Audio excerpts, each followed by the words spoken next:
Hello and welcome to the Jiu-Jitsu Times. My name is Chris Zahar, and today we have a very special guest, the founder of the Submit the Stigma organization, Erin Herle. I said that right? Yes. Alrighty, awesome. Let it be known. Yes, Herle, because before I was pronouncing it Hurl, like hurl a stone or something like that. Or Because a a lot of synonym times for with names like that, the E is like silent. So right. yeah, Herle. Everybody know Hurley. that. Okay, so the first thing I want to talk to you about is your Submit the Stigma organization. For our readers who have never heard of that, can you tell us all a little bit about it? Yeah, so it's a nonprofit that my sister and I created.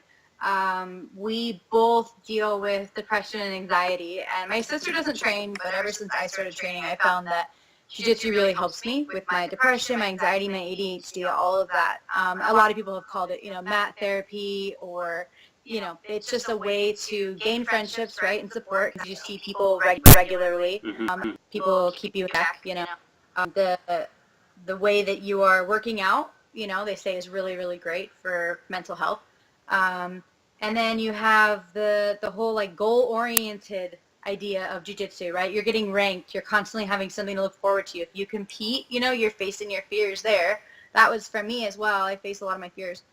So the nonprofit started as a just regular campaign. My dad passed away by suicide July 2015. So 2 years ago. And what happened was I kind of didn't want to, I wanted to release it to people, right? Let people know. But I was going to be really bold about it, because a lot of people will say, oh, my dad died, of a heart attack, or they lie about it, or they just say like, oh, no, he just passed. And they don't want to disclose it. And I want to do the opposite. I'm a very open book. And so for me, I thought people could not just learn, but also people could relate and realize like, hey, this is a big issue. This happens every day all over the world. People choose their own expiration dates. And there's people in jiu-jitsu that are affected by it. There's a lot of people in this world that are affected by it in general. They know someone, or they're affected by either mental health or suicide, or both. And so a lot of it is just, not understanding it, getting rid of the myths and stuff. So Nogi Pans was the first time that I held up the sign, and I just literally scribbled a piece of paper, hashtag submit the stigma of mental illness. And I held it up, and I was really upset that I didn't get to be in first. I was up on points, I got submitted, and I remember just crying my eyes out, and I was just like, just writing this sign was just like really therapeutic for me at the time. And I didn't even make a podium because they didn't call my name, or I didn't hear it or something. And then so I did the open weight, and then I was able to get on the podium for that. But then Nogi Worlds, I won the title, and so I felt like it added more claim to me, like, here I am able to accomplish things like brown belt Nogi world title, and yet I struggle, and you're not alone, and other people are going to be in the same situation, and just, I don't know, it said a lot of things. So I held up the sign, and I had other people hold up the sign, and that's when it started. And people were like, how do I get involved? I made patches, right? That was the biggest thing, that people could share it. So you'll see like a Submit the Stigma patch all over the world. I just started selling them. And then my sister got involved, and we were able to make it, a legal company, nonprofit. And we were just pretty much sending our funds to the National Alliance on Mental Illness, because I feel like with chapters all over the world, and all over the country, every state, then you have the ability to learn about mental illness, and you have the ability to get help with peer-to-peer groups, or, counseling and this and that, free of charge. And they really help out. And so I think that's something that my dad should have used, or could have used, because he did not go to hospitals. He did not go to doctors. That's what a lot of people think. They don't like getting professional help. But if it's just a website that you can go to, an email you can send out, I mean, it could make the world a difference. So that's a big institute that we were actually able to pair up with. So a lot of our seminars that we do, we actually have someone come out and talk about it, and talk about their resources, because there's always someone available in that area. I've always done it like a big hub city. So, I mean, you always have someone that can help you.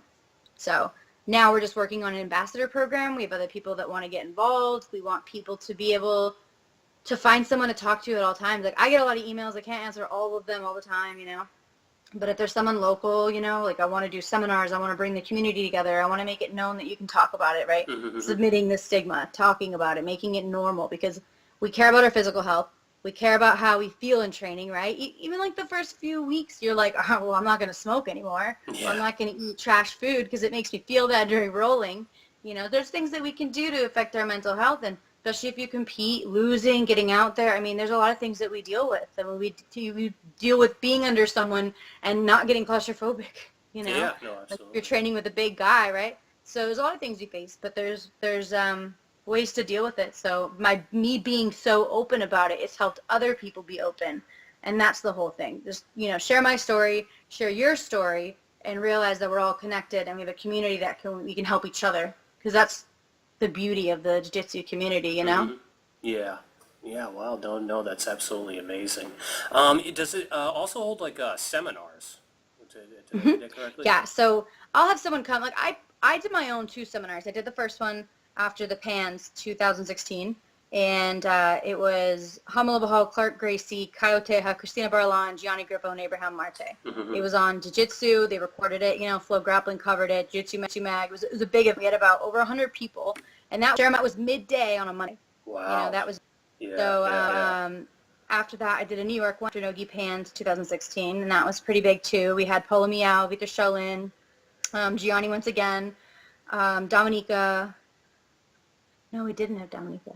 I don't remember, but we had a lot of people, and so it was really, really, really awesome. And we were able to like really gather a lot of money. But for me, it's not so much about the money. It's just about the awareness and, you know, the community that it creates. So it brought together a lot of people. And then people will come to me and say, hey, I want to host a seminar. I'm like, okay, let's do it. Right. It's really that easy, you know. Someone in Denver, someone in Memphis. We just host it. I get out there, and it's awesome. You know, I even did one in the UK after Europeans. Yeah, I mean, it's for everyone. You know what I mean? And I think, like, it really affects everybody, you know, like 1 in 5 people are going to experience mental illness in any given year, and that's just adults. That's not youth or teenagers, you know. So that's a whole nother ball game, right? I mean, it's one of the biggest known causes of death, you know, in adults and teens, right? So I mean, if we can prevent people from being killed, right, by themselves. You know, Absolutely. like, let's do it. Yes. It's yes, that hard, right? no, Let's get them no. on the mats. Let's, or people who are already on the mats, you know, let's create like a nurturing environment and being more open to it, right? You don't have to hide it. Okay. Yeah.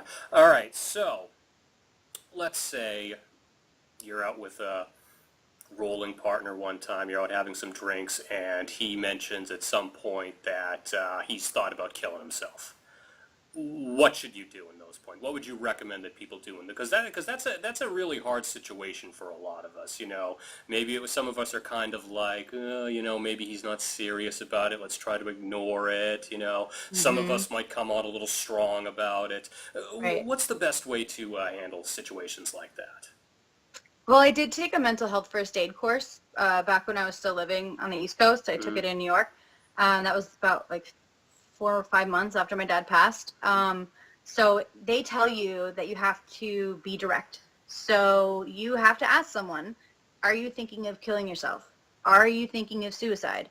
I mean, people are so afraid of that word. I remember someone raised their hand and we were talking about it, you know, discussing it. And some guy goes, yeah, it's not like it's a new drug. Like, hey, man, have you heard that cool thing called suicide? Yeah. If you're not going to give the person the idea, right, even if they haven't expressed ideas that they want to in their life, a lot of depressive, you know, behaviors and ideas and stuff, if they voice those to, like, it could easily lead to that route. So you have to ask. The second question would be, do you have a plan? You know, have you thought about how you would want to do so? And the third question would be, do you have the means to carry out the plan? You know, like, have you gathered the tools? Have you planned the route? Have you planned a day?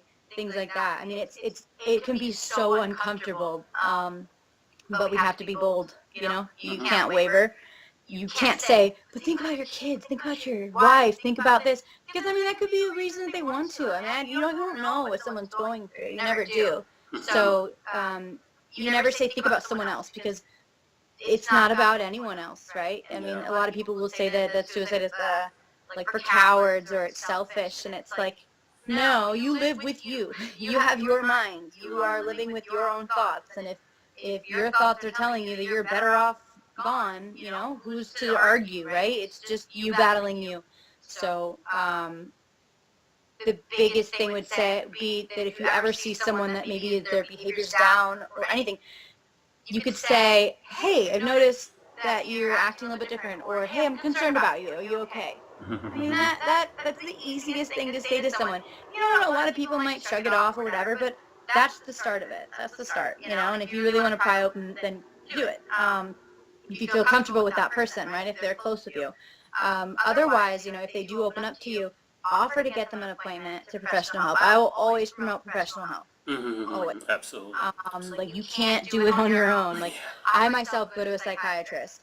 I'm on medication. That's the route. Not everyone needs medication. Not at all, but talk therapy, something, even you can actually go to your primary care doctor, and they can prescribe antidepressants from there even. You talk about depression, things like that. You just have to be open about it, right? Yeah. So just kind of like offering yourself to that person is the biggest thing, Obviously don't sit there and go, yeah, well, when I was dealing with depression, like, they don't want to hear it at that moment, at that time, right? It's not about you, it's about them. And, whatever you can do for them is going to help. If they don't have insurance, there's, I think, Talkspace, there's online counselors that can help. Anyway, you reach out, but professional help is definitely the way to go if they really need it. But just making an appointment for them, searching maybe within their network for their insurance, like, those are hard things to do. Yeah. You hear one no on the phone, or like, you want to make an appointment and they say, oh, we don't have one for a month. Those things can be like, well, I tried, that's it. So just when you're not in the right headspace to be able to do those things, it really helps when someone else can take over. Like, my mom, the way that she shows me that she cares all the time is she just kind of takes over those things for me. Like, she'll book an appointment for me, or she'll, like, go to the bank for me, or just do those little things that she knows, like, can help alleviate my stress. Everyone's different, right? But I just know that having those things done for you sometimes, just that little bit of help, can make, like, a world of difference. But offering yourself to that person is key. And that's it. Saying, hey, I'm worried about you. I'm concerned about you. Opening up the conversation. Being genuine. It's that simple. Yeah, no, absolutely. And I mean, you made really an excellent point about just how hard it is for somebody to just find the help, because you don't know, because you don't know where to start. Do I just call, you can't just call up some random psychologist and be like, hey, I'm thinking of killing myself. What can I do? I mean, maybe that person will try to find you help, but, there's only so much they can do. Right. So. Well, in that way, they'd probably direct you to the suicide hotline, which people go, oh my God, that's so serious, or that's not me. But those people are available. I know people that have worked for them. My cousin volunteered for that. We have, like, an ambassador who's a really close friend of mine because of Smith the Stigma, Valerie. She's in Canada, and she actually was volunteer of the year. She worked, like, so many hours at a suicide hotline, and I mean, people will listen. Sometimes that's all you need. You don't need someone to say, what can I do? Can I do this? Can I do that? And that's the problem that I make with my own friends. And I'm like, well, how can I solve the problem for you? Sometimes I'm not asking for that. Sometimes they just want someone to listen. So obviously everyone's going to be different, but if they ask you to help, like, it's not that hard. Obviously if you have other things on your plate, whatever. There's a million things you could say, but mostly, I mean, it's really not that hard. Just help someone out. Like, I don't know, watch their kid if they go to an appointment. Who knows? It's just, when it's so literal like that, like, it's life or death sometimes. Yeah, so, no, quite literally now. We gotta take it seriously, but also it's super common, so depressive episodes can happen and they're gonna come and go, and, don't freak out. There's help. I mean, I always started with Google.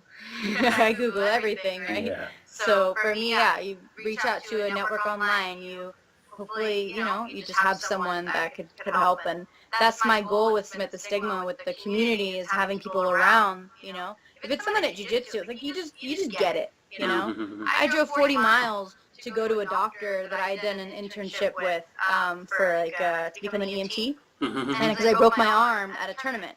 And I could have gone to the local person, but I knew that this brown belt from John McCarthy's gym was going to know exactly what happened when I say I got caught in an arm bar. you know, it's just like when someone knows, you know, they know. And Yeah, it's just no, the absolutely. jiu-jitsu community is like a whole nother lifestyle, right? There's the Mhm. goals, whatever, but we just get each other on a different level. You just feel like you know someone just because they train. So that comfort level should be used for something effective like this, mental health, you know? That's what I think. Yeah, no, and absolutely. I mean, if you can roll around with somebody on a mat, then you're usually pretty comfortable with them in other Yeah. areas like that. Yeah, if your sweat goes in my eye, I mean, we're sharing the same tears, Yeah, you know? literally. That's Yeah. another bonding level that I can't explain unless you've gone through it. Mhm. For sure. No, absolutely, absolutely. And for our fans or for our readers who do want to get involved with Submit to the Stigma, who do want to do more to help, people suffering with mental illnesses or whatever, what can they do? Like, On our website, submitthestigma.org, we have a mhm. Facebook page. We just made a Twitter page. Um, so all those, follow those. We post on there resources, just motivational stuff. And also on the website, you can order a patch. They're $10. I ship to anywhere. I just ship it as a letter. It's really easy. People have asked like, oh, I didn't want to order because I'm in Brazil or I'm in Austria and, you know, I didn't know about the shipping. Don't worry about it. Yeah. It's all covered in there. We're working on having more merchandise. I also have shirts available that are through lazyloverjujitsu.com. Okay. They have created those. I also have some leftover hoodies through jujitsuonline.com. And I can give you those links after. Yeah. We're going to get better at consolidating, but these people have helped me out and sponsored those products and been able to really kind of get them out there so I didn't have to, because, you know, literally it's like me and my sister. So we're working on it. That's why I want to bring more people on to the team. You know, I just had Valerie, who's now doing the Facebook page and the social media for me, and that's been, you know, a huge help. So yeah, I'm really bad at saying, here, take the lead on this, because I'm like, I'm going to do it. I just don't do it because I'm too busy being an athlete or writing articles or, you know, cutting weight and being miserable and sulking. Oh, God, that is That's bad, my year isn't too. it? So Yeah. that's my thing with it. But yeah, so definitely follow everything on social media. You can email submitthestigma@gmail.com or even my personal email, Erin Herle @gmail. So either way, find me on Instagram, anything. You know, I get messages all the time. So Yeah. it's, I just hear the stories or I share or I answer questions or whatever. You know, it's, I'm human. I try to be for people. Yeah, and we'll put all those links at the bottom Cool. of this YouTube because this will go up on YouTube. You will be YouTube famous. Not Yeah, too you too. famous. Not very famous, but kind of. Okay. All right. Okay. So let's kind of shift gears and talk about this. What is it? A DVD or just a video? It's an app instructional. App instructional. Okay. Yeah. Okay. Spider Trap, right? Yeah. Spider Trap. Tell us about that. I'm curious. I haven't heard about a spider trap yet. So we figured that Spider Trap. I mean, we first wanted to make the DVD for. I call it a DVD, but it's an instructional. There's not actually a physical DVD. But what else do you call it?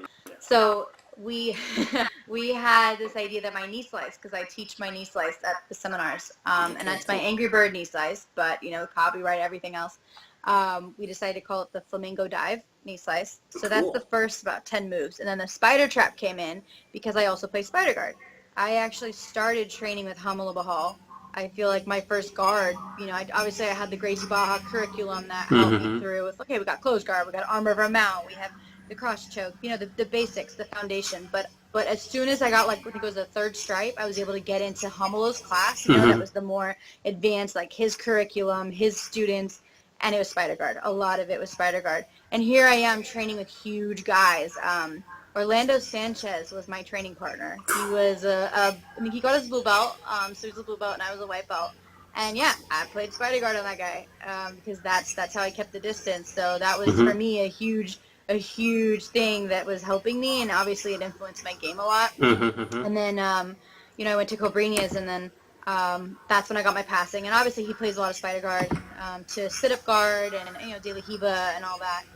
So that really helped, but also the knee slice is where I got, you know, so that was like, I never passed. I never felt comfortable passing. I was like, forced to half, you know, and just hope and pray that I get there so I can get my leg out or something or get that advantage. So the knee slice was my first thing. It was like, I don't know, just dive and hug people. Okay. Um, and then after I went to Marcelo Garcia, that's where I got my brown belt. I was there for 2 years, and that's where I got the X guard. So I know Homolo has the entrance a lot that I've used in the instructional, where you bring the person, you post your foot, one foot, and then with the other foot on the bicep, shoot them forward or scoot under them, and that's how I was able to get X guard. Okay. Even Yanni Larson, she actually has retired. She won a world title at black belt. She just like breezed through the belts. She's Swedish, but she was training in Copenhagen. She just had a baby. She got married. She just was like, well, more life things. Let's hurry up. But she played the X guard where instead of putting it over your shoulder, she wrapped her arm like kind of like an ankle lock. Yeah. And so that's how I play it. And so a lot of the spider trap is going from spider guard to that X guard. But I also have the overhead sweeps. That's always my first go-to. I always try to bring the person over and see how maybe like dumb they are about spider guard. And I mean, obviously brown belt level is a lot harder. I'm still going to try with different attacks. It used to be at blue belt, I could just go and get them over and they'd just be like, I guess I'm going, I'm flying. Yeah, just give it up. And it worked a lot better, but brown belt's a little harder. They sit back. And so when someone doesn't go over, you can grab the ankles, right? Double ankle sweep. From there, if they post, if they don't post, you can spin to their back and go for the arm. I have different submissions based on their reactions. And then, of course, X guard, I have like sweeps that go overhead. I'm really lazy with my X guard. I don't actually like to come up for single legs because I feel like it could produce scrambles and whatever. So my X guard is more like if they try to step back out of it, I'm gonna roll back and go with them, things like that.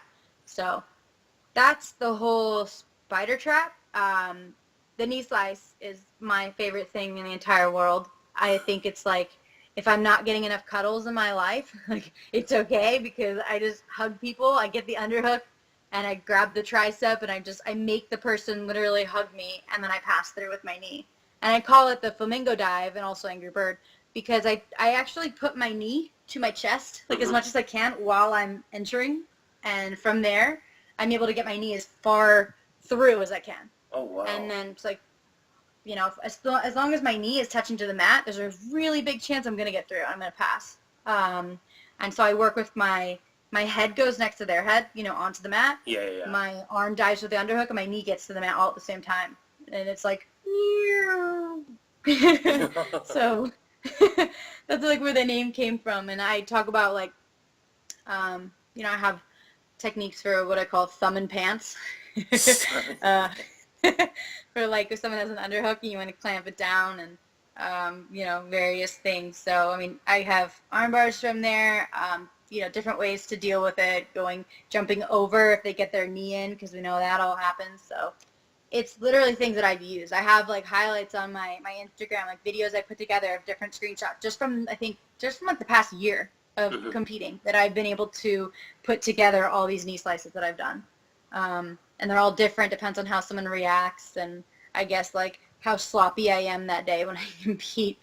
But it's honestly the best thing that for me and for a lot of people, you don't have to be super flexible. And I've taught the move at different countries, different seminars all over the country. I taught it in France. I taught it in Spain, in Wales. Yeah. So, I taught it in Costa Rica. Yeah. So I've taught the whole series, different levels of it and whatnot, all over. And people like it. They get it. And, I mean, who doesn't like aggressive hugs? Well, you wouldn't be in jiu-jitsu if you didn't like aggressive hugs. Exactly. That's what it's all about. It's like aggressive hugging, pajama wrestling. That's you take that love. Like, you want love, you just take it and you grab it and you make them love you. Yeah, metaphorically, literally, yeah. You crush their soul as you pass their guard. Crush their soul with love. Hugs. Yeah, it's like, I'm going to pass your guard, like but I'm going to slice through like butter. Yeah. That's my game, basically. I play spider guard, and people know that. So when they compete against me, they know it's coming. They usually prevent it or try to. And then with the knee slice as well, a lot of my sweeps will actually go straight into a knee slice. And it's just like give me the hug, give it to me.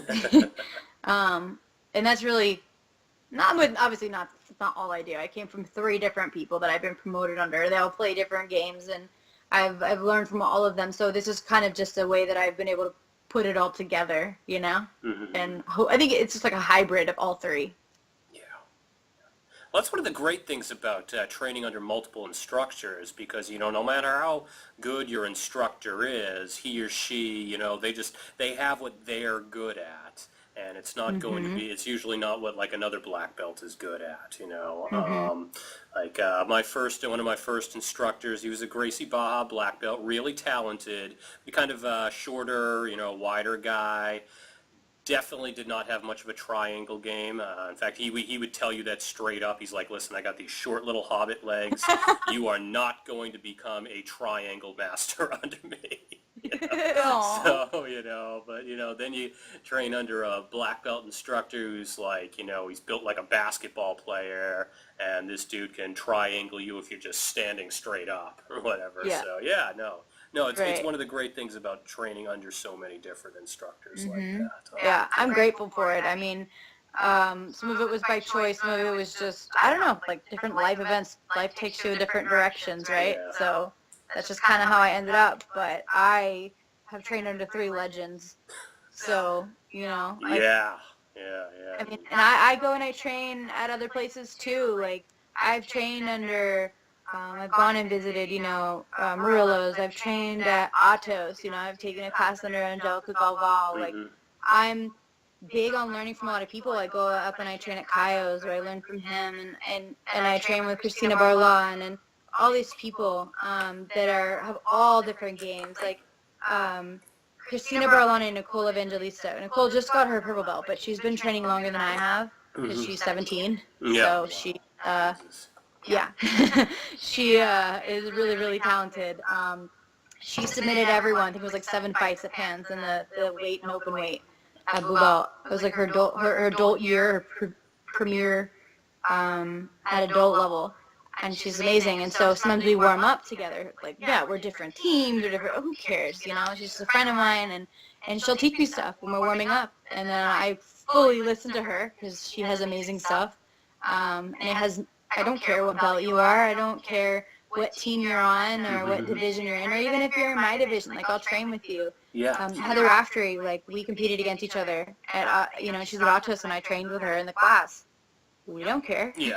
I'm chatting it up with her at San Diego Open, It is what it is, and for women's jiu-jitsu, it's a lot different. We have to bond, right? We have to bring women's jiu-jitsu up together. Yeah. Because it is, the minority, and we want to be treated equal, and we can't be fighting each other. We can't be hating each other if we intend to go far, right? So, we're going to fight like hell.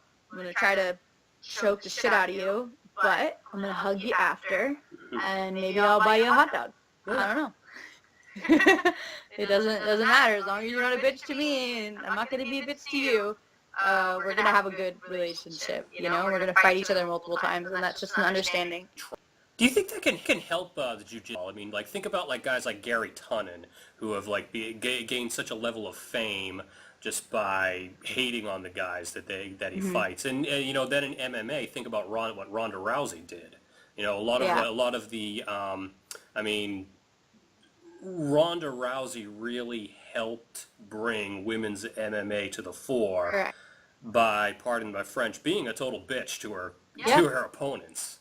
Yeah. I don't know. Do you think maybe women's BJJ might benefit from a little of that? Like maybe we need like a heel in it or something like that. Yeah, I mean, I think that just having all different personalities is going to help. Okay. I mean, Gary Tunin, the Danaher Despot, Gordon Ryan, they're all funny guys. Like, I think that they're great people.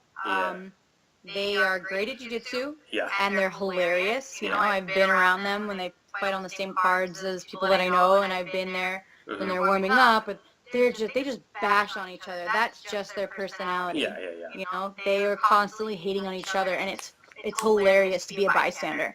So I go to I go to train with Gianni out the first time that I I ever actually went there to hang out with him, Gianni Grippo, Yeah, yeah. who I dated for almost 4 years. That's when I moved to New York for. And Gary Toonan used to come train with him, and they had this weird rivalry where Gary would really try to just kill him. And Gianni could never figure out whether he liked him or not. Like, he's like, I don't know, I think he likes training with me. I don't know if he just hates me or he just really wants to beat me or what. So they had this, like, weird rivalry stuff. And then, like, something came, I don't know if it was the beginning of Gary's, like, shit-talking age or something, but then all of a sudden it came out that, he wanted to beat him in an alley or something. He wanted to beat Gianni in an alley or something. I don't know. It was really weird because we're like, well, that doesn't make sense because he's really nice to us. He's really nice to Gianni, That's just part of it, I guess. I don't know. That's how people want to be with their personalities. I mean, if you think about Leandro, like, he's a party boy. He's this, he's that. He's so good, Adolfo's like the gentle giant. Ushesh is like, I mean, if you meet him, he's like cool as, he's super cool. Just super chill, like just hanging out, And then you have Kala-sans, who is super quiet. I guess, like, it's kind of like how his jiu-jitsu is. It's very subtle. It's very, like, this. Braulio, Hamelo, they're hilarious. Right? They're huge personalities. Cobrinha, very formal. Marcelo's pretty formal as well. You get to know him. He has his jokes. But they're all different types of personalities, and that's going to help. That just helps, right? Because we can't have everybody being the same. If we were, then no one would ever watch jiu-jitsu. However, if you think about Gary, like, he's not out there for the IBJJ titles. He goes to the events that pay. Yeah. He goes to the shows. They are shows. They are there to entertain, right? Yeah. So he is Think about, like, an entertainer. Yeah. Does. Same with Gordon Ryan. Eddie Cummings, not so much. Like, he's not really, like, a huge personality. Doesn't like to be in the spotlight much. More of, like, the nerdy guy in the background. But his performances speak for themselves. And again, he's not going to the IBJJF, the Abu Dhabi, anything like that. Like, you see Gary and Gordon, they're going to ADCC, but that's more their style. Yeah, there's points, but they only count for half of it. So, they can have their submission-only style that really focuses on just beating the shit out of your opponent, regardless of what position you're in. Right? Yeah, so, EDI, Polaris, all those. They're meant for the personalities, and so people who don't have huge personalities don't get invited to them. Yeah, no, absolutely not. That's the thing. You're not going to see that. So, the more that you present yourself as an individual who has a certain style, who can bring the excitement, bring the hype, all that, like, that's the person that's going to get invited to a show. Jiu-Jitsu is not a spectator sport yet. No, it's not. No, not at all. If it was, we wouldn't have to be paying for our own registration because people would be paying to watch us more, not just friends and family and other people who do jiu-jitsu, right? So it's not there yet within the competitions and whatnot. The competitions are for us. How we rank ourselves within our own sport. That's how we gain our respect within our own, authoritative figures and whatnot, right? Still all private, so that's what it is. But for girls, yeah, I think we definitely could. We do have some girls that are like that. In fact, this last EBI I was supposed to be on, but unfortunately I got injured, so I wasn't able to do it. The EBI 12, the female flyweights, and they had a separate bracket for the combat. And I watched that because I went there and I coached Christina and I coached Liv Gukowska, and we were all there kind of like on the side of the stage able to like watch, and I watched the whole thing from there, and I thought it was hilarious watching the combat. They were slapping each other's asses. They were slapping each other's faces. It was amazing to watch. It really got me going. Cabrina was there to coach Salita, and I turned around and I'm like, I want to do that. I want to do that. I don't even do MMA, but it just looked fun because it just was like so raw, right? It's no longer like, okay, well, this is what I practice, and I'm going to grab the wrist, and then I'm going to do that, and I'm going to try to open your guard. Like, it was just full on, like, get the hell away from my leg. Don't touch my foot. What are you doing? Yeah. So, yeah, those types of events are going to bring out the personalities, or they're not, or, just different styles and whatnot, or the consistency. But the tournaments aren't the place for it. Yeah, like, no, absolutely. You can have a cool gi with stuff on it, and maybe you have a cool warm-up routine where people are going to point at you and laugh because you jump up and down, or, like they see boobs popping out because girls wear just like sports bras, and that's exciting. I don't know. It's not, there's different reasons that people are going to watch girls, but hopefully, yeah, it's always going to be for the jiu-jitsu. If there's some, you know, smack talking, fine, but it's always going to be about the jiu-jitsu, and it should always be. Yeah, absolutely. Absolutely. We have made a lot of progress in that sense. I mean, you know, look at it, EBI. We're on board. We're on UFC Fight Pass now, and that's just the same with Yeah. Polaris. Polaris, we're on UFC Fight Pass. Actually, a little while ago, about I want to say last week, I was talking to Eddie Bravo. We interviewed him for this, and what he told me, and I really just loved what he said. He thinks that one day Jiu-Jitsu will be as big as MMA. He really does. However, he doesn't think a gi jiu-jitsu will ever get that big.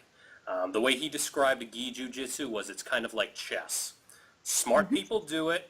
It is an awesome activity, but it's just not a spectator sport. You know, Right. you are never going to turn on the TV and see, like, live gi jiu-jitsu on Fox. You know, anything like that. Just in the same way with chess. Yeah. Yeah, so, but I mean, I agree, kind of. Like, obviously, tournaments, like, people don't turn on judo tournaments and go, oh, yeah. yeah, Like, let's get the popcorn, let's get the people over, yeah. let's watch some Let's start grip cheering. fighting. Yeah, you know, but that's not the goal, right? The goal, I think, for most people with gi jiu-jitsu is Olympics, which I don't really know much about. I don't have much to say on that. I don't know how far we need to go or what we need to do or whatever, but I think it's really far from being in the Olympics. Yeah. However, you know, Polaris still has gi matches. Yeah, Fight to Win has been doing really well also with the ability to have just like submission only matches and whatnot. You know, the gi, I guess, is less more. I mean, I think that I could submit easier at the gi than I can in no gi, and other people would differ, right? But that's like, I think submission only. The gi is great. I think it's beautiful. It's technical, but it can also be pretty damn raw. Look at Mackenzie Dern versus Michelle Nicolini. They both fought in the World Final, and they fought in the ADCC final, and both of them were ratchet. It was so ratchet. Look at Toledo Zari, you know, at the Worlds this past year. I mean, that was so crazy. Of course, then you have like, okay, they went out of bounds, and they did this, and you got to stop, and you got to retie their belts, and they've got to be this and that, you know. It's all prim and proper. But imagine if it wasn't. Imagine if the rules were pretty damn open. Yeah. Right? It would be awesome. So I don't think it's the gi itself, right? It's not like, oh, people can't move, you know, in a cool manner that people are going to want to see. It's just that the rules that go with the gi tournaments and the gi events, you know. Yeah, that's going to be it. That's the idea. So yeah, it depends. I mean, there can be stalling in no gi as well. Yeah. Right? Oh yeah, people absolutely. In EBI, that's a strategy to not really engage much and wait for the overtime rules. No, you know, that's completely a strategy, and it's not fun to watch. But it is what it is, right? People want to win, and they're gonna find any way to do so. You know, and then there's some people, like I learned that you know, I fought Karen from Czechia, Kaka. I fought her 4 times now. Haven't beat her yet. She always gets me on takedowns and points. And then we fought Pans in the final this past year, the gi Pans. And she almost passed my guard a bunch of times, so got advantages from that and whatnot. But there were points where I was playing my spider guard that I was almost sweeping her, you know, I was almost, you know, she's almost passing my guard, crazy things like that. But we were all over the place. And people didn't think of it as like, oh, Erin lost. It was just, Erin and Catherine had a great match, and that was really fun to watch. I mean, that was important to me. I realized no one gave a shit whether I won or lost. They just cared that it was a cool fight to watch.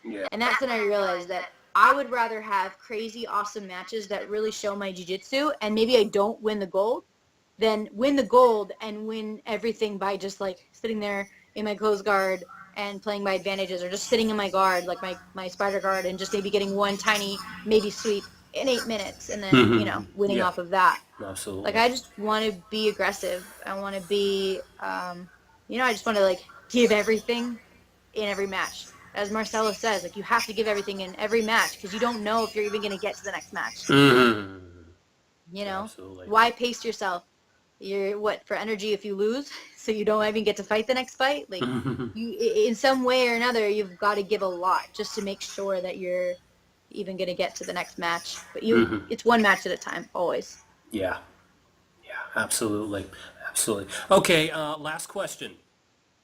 Um, do you think that competition jiu-jitsu is ruining jiu-jitsu for self-defense? Because some people have said that. Some people have said like, oh, I want to say even Hickson said that at one point or something to that, something like that. Of He course. basically like schools nowadays they focus too much on training people for jiu-jitsu competitions and not enough on training people to defend themselves in a street fight. Hmm. What's your take on that? It's hard because I recognize that they're two different things, Hmm. you know, and I think that kind of answers the question, right? Yeah. Um, we learned some self-defense within the curriculum when I was first training, right? Hmm. How to get out of the headlock. If someone comes up behind you, you complete the throw, how to prevent punches, the technical stand-up, things Yeah. like that. So those are like the foundational moves, right? But of course, I started jiu-jitsu because I wanted to compete. That Yeah. I saw the 2008 Pan Ams, and that was my first time seeing it, and I was like, I'm going to do this. And I thought everyone competed who trained. I thought that was the goal. I didn't see it as self-defense. I was just like, well, I'm not afraid to punch someone. I was always like kind of bullied by the guys, and I would go around with them and moon my ass out the window because I was always such a classy person. I would wrestle the Very guys. classy. I Yeah. would, that's just me, right? They would be like, they would be like redneck, and then if your neck was showing, they just slap you really hard. Like they didn't care if Oh, you were a jeez, girl. Like that's I just awful. roughhoused all the time with the guys. And plus my dad always joked that well, he didn't have, boys, so I was just a designated one. So I was the one that was helping him chop down trees and guard it and break the horses and whatnot. So I've always been kind of like a tomboy in that sense. So for me, I was like, I want to get on the competition match. So after 3 months of training, there was a tournament, and I was just like, come on, can I do it? Can I do it? And I competed. So and then from there, I just, kept on competing. I just kept on going out there. It'd be like me and Edwin, I'd be like going to all these local tournaments and No, yeah. whatnot. So for me, it was always sport jiu-jitsu, and I learned obviously some self-defense, but I was just like, well, if I need to, I'll punch a bitch in the face. Like I'm not gonna rely on my jiu-jitsu necessarily. Um, but yeah, I mean, I think it teaches you to like you are a powerful person, right? You're a very powerful person, especially Hmm. being a girl, right? Being Yeah. able to leverage my own weight to control someone, that's huge. That I can use for self-defense, Yeah. like Absolutely. rape defense, you know, the let me know. Try it on me. It's not going to happen. I mean, this is the ground game, right? Hmm. I'm not likely to get into a bar fight. I'm more likely to have someone steal my purse, which I, by the way, am still waiting for someone to do so I can try out my jiu-jitsu on the streets. I am not likely to, get into a fight. And jiu-jitsu kind of tells you, like, look, are you really going to try to start a fight? It's better to walk away kind of Yeah. thing, No, right? absolutely. So Absolutely. that's the mentality does not need to be separate. Doesn't need to be like, hey, if you do sport jiu-jitsu, you're automatically looking for a fight anywhere you go. Like, no, we're not those type of people. We just like the jiu-jitsu because it is like chess, because it Hmm. is a game. Yeah. There's no animosity. There's no real like personal aggression involved when we spar. With that being said, I started assisting classes at Cobrina's, Hmm. and 2 times out of the week, Tuesdays and Thursdays, they're teaching self-defense. And for me, it's very different because certain guards or certain passes, it's like you want to get really close, but self-defense is about distance and Hmm. acknowledging that there are punches. So obviously MMA training is more effective because, people are literally going to throw at you anything and then you're prepared for it. In jiu-jitsu, I'm not thinking about someone punching my face when I'm going No. for something. There's a No. lot of movements that I do, specifically being a guard player and whatnot, Hmm. that are not going to work in real life. But I'm not going to try. I'm not going to Yeah. try those things because I recognize that that is for sport jiu-jitsu. Yeah. I'm No, not going absolutely. to, I rolled with Nikki Ryan, and I was told, this is right before like EBI, before I got injured, and he said, I can tell you're just so IBJJF. I'm like, what do you mean by that? He goes, I can just tell that when you sweep me or you get on top, like you really think that you're in like a dominant position, or you really like, you're proud of yourself because you swept me. Because obviously that's really, highly rewarded in Yeah. jiu-jitsu for like IBJJF and for tournaments. Mm-hmm. Okay. In a street fight, in EBI and other things like super fights and submission only, like who cares? Like sometimes it's like, getting swept isn't always a bad thing. You can go for the feet, or you can go for this, or whatever. Like you have positions that you can work from there. So it's interesting thinking about that, because you have to understand there's a difference, and that's it. Like I train for sport jiu-jitsu. That's what I do. Mm-hmm. I don't train to protect myself. And if I was, I probably would go into something like a gun store. Oh, there you go. No spider guard for you. I'm just gonna blow your head off. Go get a fucking bow and arrow or something. There you I don't know. go. I watched a lot of Game of Thrones lately, so so I think that there's a difference. There definitely is. But if that's your goal, take self-defense courses. Yeah, no. If you want to compete, take the sport jiu-jitsu courses or whatever, where you're just gonna spar. Mm-hmm. So I don't know. I think that it's a dull argument for me. I don't like. I care about both sides. Yeah. But it's not the end all be all. I mean, jiu-jitsu offers so many things. You don't need to even train to compete. You don't need to do anything. You can just be a well-rounded person who understands the game, right? Yeah, Just being having love of the game, or being like chess with the nerdy kids. Mm-hmm. Or you can use it and go into MMA and go smash people's faces in, but have a really good knee on belly, or a guillotine or something, right? Mm-hmm. So it's all. I mean, they're all options. So it depends on like what you want to do. That helps, and most schools are going to cater to that no matter what. Yeah, absolutely. I mean, I do think schools should be a little bit more honest with it. Maybe not honest, but more upfront with it. Like, okay, this will benefit you in a competition setting, but if you try it in a street fight, be careful of this. Stuff right. Like that. Yeah, I think. Like, I'm not gonna like try to straight ankle lock someone on the street. Yeah. Like I'm gonna wait till you say tap, and then you're gonna walk because I beat you. Like, I don't know. Yeah, I could start tearing away. Okay, get your arm. All right. Okay, break that. Cool. All right, break your foot. No, like I'd probably just put you to sleep and then punch you after and leave you there. But yeah, that's absolutely. Just me. It's a lot easier to punch a non-moving target. Yeah, exactly. Or you wake up and you have no idea what happened to you. I think that would be the coolest thing ever. But I'm not necessarily.